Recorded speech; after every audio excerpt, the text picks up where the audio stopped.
Okay, it is time to get started. Again, thank you so much for everybody that has joined today.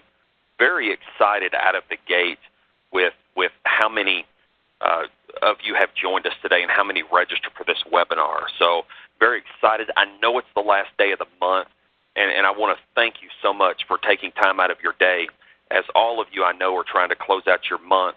So thank you for carving out some time for us today. Some of you attended Doc's technical webinar 2 hours ago, and again, as always, joining me today is Doc Balji. He is my usual co-pilot, and he will be manning both the chat box and the Q&A box for us. As a matter of fact, I already see some questions popping up. Jeff, thank you for asking that question. Doc's already on top of that. Thank goodness I couldn't do it by myself, so thank you, Doc, for joining. But let's get some of the normal house cleaning items out of the way. First and foremost, I've already introduced Doc. You guys know who he is, and again, some of you attended his webinar. Find the Q&A box. Find the chat box. I've said that 3 or 4 times before we started. Very important, because at the end of today's presentation, we're going to have a trivia question, and it's going to require you to utilize that chat box. So I'll talk about that as we get a little bit closer. Usually I tell you to register for Doc's webinar at 1 Central, but as you can see, I've traded places with Doc. Some of you might have been taken off guard a little bit, thinking, okay, well, now we have the sales webinar in the afternoon. But we wanted to switch it up a little bit, and we're going to continue to do that, actually, ongoing. We're going to actually change days on you for February, and you'll see that on our website sooner than later to be able to register for that. But one more plug about past webinars and this webinar before we get started. We're always asked, even throughout a webinar, immediately following one of our webinars, if we can send the presentation to you. So let me make sure everybody understands how this works. We do 2 webinars every month. We basically will take the best of the 2 webinars, the best of Doc's 2, the best of my 2, and we will post that to ACDI's YouTube channel. So I strongly encourage you, go out to YouTube, type in ACDI, and hit subscribe. You can see all of our current videos. You can see past videos. I think we've been doing these for 18 months to 2 years now, so there's a lot of information out there. So that's where you're going to find it. But just know going forward, we release these at the end of the month after we've had time to determine which ones we want to post. So let's get that out of the way, or wanted to get that out of the way, before I dive in here. And you know what? Let's dive in. You guys are here to talk about, we're here to talk about education and Education Solutions 101. And as you can see, learn how to sell like a pro. Before I go, I want to take a few minutes and address that this is the webinar not just about Papercut. Most of our webinars are about Papercut software, but what we're going to do here is we're going to talk about other solutions that we have in the ACDI portfolio and ways to start conversations and really how those other solutions tie into education. So like me, tell the story. I guess what I'm trying to say is I like to tell a story. So that's what we're going to do. We're going to look at education, and we're going to look at education and what it looks like in 2019. We're going to dive into some stats, information on the education vertical, and again, we're going to talk about our product portfolio. I see several of you on here, a lot of names I recognize, and being on this call, and thank you for joining. And some of you on the call might be new to the industry, and you're not familiar with Papercut or anything that we do. But education is one of those verticals that we have had a lot of success in.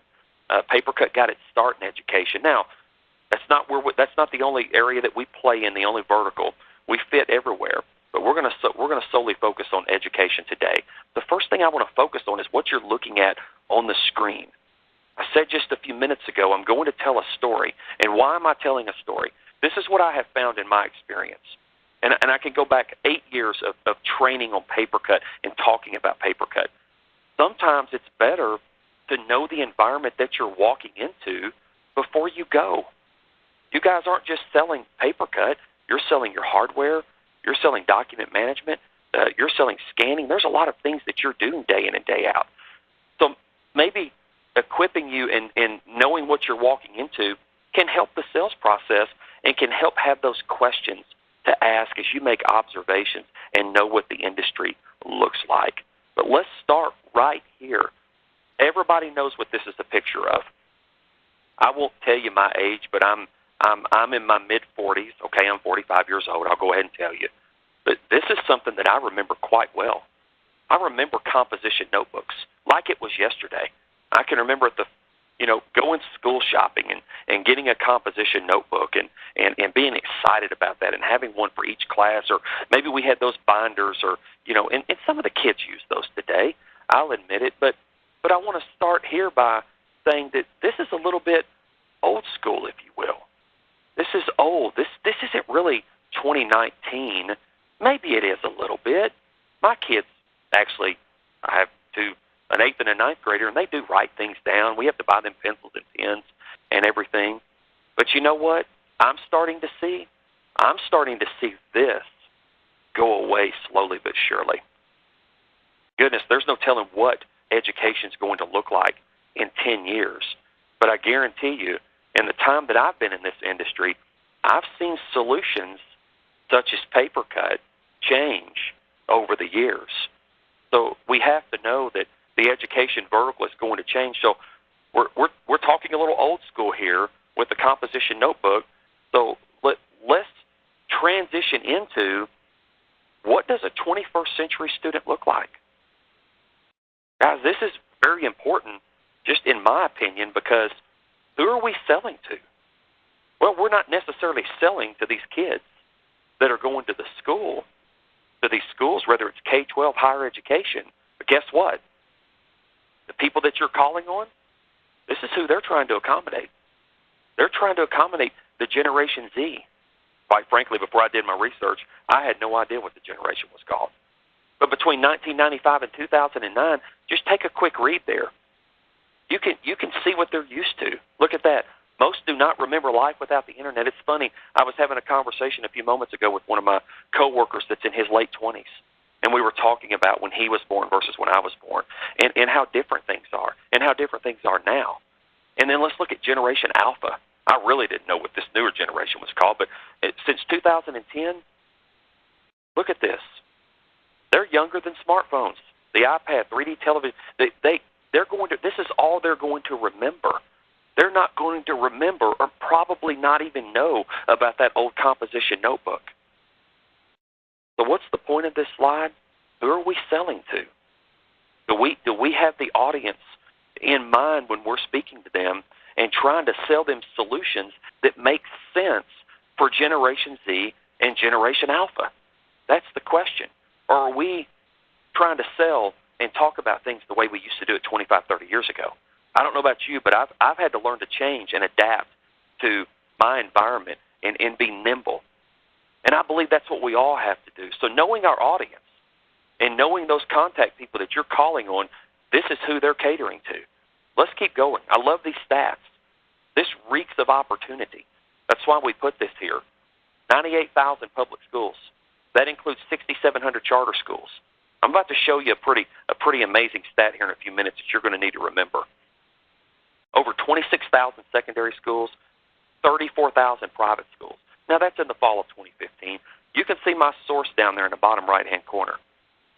There is a lot of opportunity out there. I don't have to keep preaching about that. But again, knowing that it's out there, knowing that there's a need, and is that need being met? Right? We don't know. Crazy stat here. 98% of state funding for education goes to the K-12 system. Keep that in mind. This is something you're going to need to remember. Wow. What season are we in right now? It's RFP season, right? You've probably already started to get them. Maybe not. It might be a little early. We're going to get into February and March, though, and they're going to start coming your way. So, in other words, they've got the budget. K-12's got the budget. It's there. They've got to spend it on something. So they've got money to spend. I love this. The move towards paperless education is key for the education vertical. Look at this textbook stat. This is crazy. The U.S. spends more than $7 billion annually on traditional textbooks. Some of you on this call know exactly what I'm talking about. That's what I remember. Many of the textbooks are 7 to 10 years old. dated material. So what does that mean? Let me throw out another stat for you, because I'm going to transition into something here in just a minute. In 2017, the Chicago public school system spent $33.5 million on 134,000, you guessed it, Chromebooks. So when I see a stat or a quote and numbers on traditional textbooks, they're going away, guys. This is what they're transitioning to. So who are we selling to? We're selling to two younger generations that know this. I see it every day in my own household. I have an 8th and a 9th grader. They do homework on our computer. Rarely do I see them break out a pencil and a piece of paper and a textbook. It's all on Google Classroom. Our district is a G Suite house. We're going to talk about that here in just a moment. But this is what they're transitioning to. That's a lot of money that the Chicago School District spent on Chromebooks, but they're not the only district spending that on Chromebooks. This is where we're going. But let's talk about, for just a moment, a brand new integration that Papercut has with G Suite. Very, very excited about this. I'm excited about this from several perspectives because we've already had compatibility within Papercut specifically to be able to print from Chromebooks. But to open up the door to scan to Google Drive, which was released last year, but most importantly is that top right-hand corner, the user sync and authentication. So we now have compatibility with the Google LDAP system. That's amazing, guys. That's amazing for these K-12s that have been looking for this. They no longer have to keep Active Directory running. We're compatible now. This is a great story to tell. Not just education, but any vertical that's using Google. But this is a great story to tell, to be able to go in there and talk about the G Suite integration. I'm asked a lot after a presentation, hey, what are some questions I can ask? Can you get into TalkTrack for me? Well, this can be a piece of TalkTrack. It doesn't have to be anything specific, to the product, what features or whatever. But being able to talk about this and utilize what they're already using and to be able to track through their Chromebooks and mobility is big. We know that because that's what we hear. We hear it on meetings that we're on with customers and you. Let's talk a little bit more about the G Suite integration and how important it is. Not only Chromebook printing and the user sync and authentication, but they can sign on with their Google credentials. It's pretty cool. You can see that picture to the right.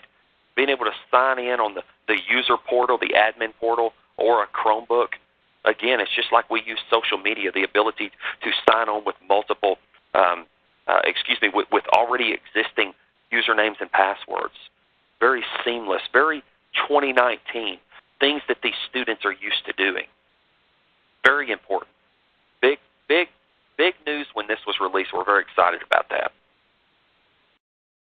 I can't leave security out. You're probably thinking, why are we talking about security? Well, it's another piece of what's important in the education vertical. It's not just about tracking and monitoring printing anymore. Security's big. Security is something we hear a lot about. I put a definition on here of FERPA. You can see Family Educational Rights and Privacy Act. Security doesn't just apply to healthcare. It applies to any customer that's responsible for managing someone's personal information, including schools. I've heard some crazy stories, quite frankly, of schools that have gotten in trouble for leaving a student's personal information sitting on a copy machine. Someone picked it up. A student's illness was on there, and that news got spread around the school and to that kid's parents. That's a direct violation of FERPA. So this could be another piece of TalkTrack as you go into a K-12 school district, for example, and you're making those normal salespeople observations, and you see print jobs just sitting on copy machines or printers. Bring this up. Talk about the trouble they can get in. You can Google your own stats on FERPA violations. Should have probably done that for this webinar. But very important. Remember security. But let's transition into another one of ACDI's products that you guys might not be aware of is SciCapture. Some of you on the call are. I see your names out there and know that you've been involved with SciCapture and are familiar. But yes, this is one of our solutions now. But how does this help with security? Well, think about student information systems. Think about being able to scan information in to a system, a back-end system, a doc management system, whatever that might be, different departments, maybe redacting information off of a document to ensure that they fall in line with security guidelines. Not to mention the ability, like I mentioned a few moments ago, you can see it there's to streamline information. The ability to scan a document in and have that document go into different departments or locations within their network for easy access. So there's a lot of reasons why capture for education, and that's just to name a few. And I won't go into too much more depth about the product and what it will do. But just know that if you have a customer, whether it's education or any customer, that's interested in a capture product, we have it here with the capture product. But I want to transition to Papercut for just a few moments. And again, we're going to visit about a couple of other of our products as well. But I want to talk about the pain points. These pain points are real, and these pain points are what we hear day in and day out. When we are asked, what needs are you trying to meet? What objectives are you trying to meet with a product like Papercut? This is what it boils down to, is accountability, the need for a dashboard, the need to be able to see the who, what, when, where, why, and how somebody is printing. You've heard that before. You've heard us say that before. The need to see reports, to be transparent. It's extremely important. And it doesn't matter the size of the school district. It's something that customers want. They want to see what's going on. They want to have that savings. But they want to save money, hands down. We hear it all the time. Papercut can do just that. Rules-based routing. You see the 3 bullet points there. There's things that we can do. There's even things we can do at the MFP to change the print job settings depending on the brand of the copy machine to better save money and to help them from a financial standpoint. I'm going to plug in our hardware real quick. Some of you on this call might be looking at this screen and thinking, I had no idea that ACDI sold coin-operated devices and card readers, but we do. We've been doing this for 25 years. This is where our beginnings are in hardware. You can see 2 pictures of one of our standalone coin ops and then one with a screen attached to it. We can make one of these a payment solution, whether it's a pay-for-print solution in a library setting of a college for guests to come and visit, or maybe it's a full-blown monitor in one of our coin ops for a payment device for a student to be able to add money onto his or her copy machine, his or her Papercut account, We've got you covered from this perspective, and I promise you, these are questions we ask whenever we're having discussions with colleges and universities. How do you want students to be able to add money onto their Papercut accounts? Really the question is, are you going to charge students, or do you just want to track staff and faculty? Based on that answer, we've got you covered here with the hardware. So remember that as you get into these opportunities and you start asking those questions and you find out they need payment devices. Job ticketing. This is a feature that was released in Papercut last year, maybe earlier last year, something that we're very excited about. A lot of schools have print rooms. Be able to request a print job, maybe a large print job, color, stapling, it doesn't matter. But Papercut makes it easy through the user portal for an individual to log in and make a request. And there's some examples here. And there's things that you can do within job ticketing that are very user-friendly. And that individual can request that job, have it delivered, pick it up, and it can be charged or billed back to individuals and or departments. Very, very nice feature. It is licensed per room. So just so you know that, it is a licensed feature of Papercut. Again, security, we talked about it a few moments ago as I talked about capture. But secure print release is obviously one of the staple features of Papercut. Again, something that you can definitely visit about. Accessibility, find-me printing. There's the user-friendly feature. You can securely release jobs, but you can go to any device to do that. These are features that you know about, but again, it's getting back to the pain points and figuring out what they're looking for and what they want to accomplish. Mobility printing. I want to talk about that for just a moment. You can see at the bottom there, it says self-setup. Papercut has a very user-friendly self-setup feature when it comes to mobility printing. So you're thinking, okay, well, how does that benefit the customer? Well, think of it from a guest standpoint, or maybe even an employee of a school district or a company.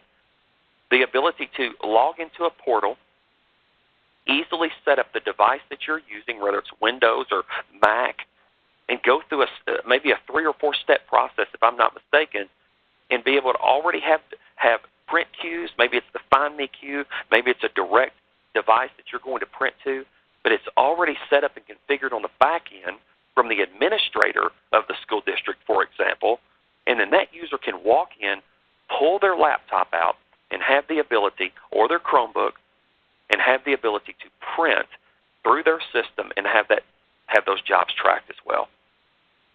Mobility printing is not going away. We've done webinars on mobility printing. There's some great stats out there.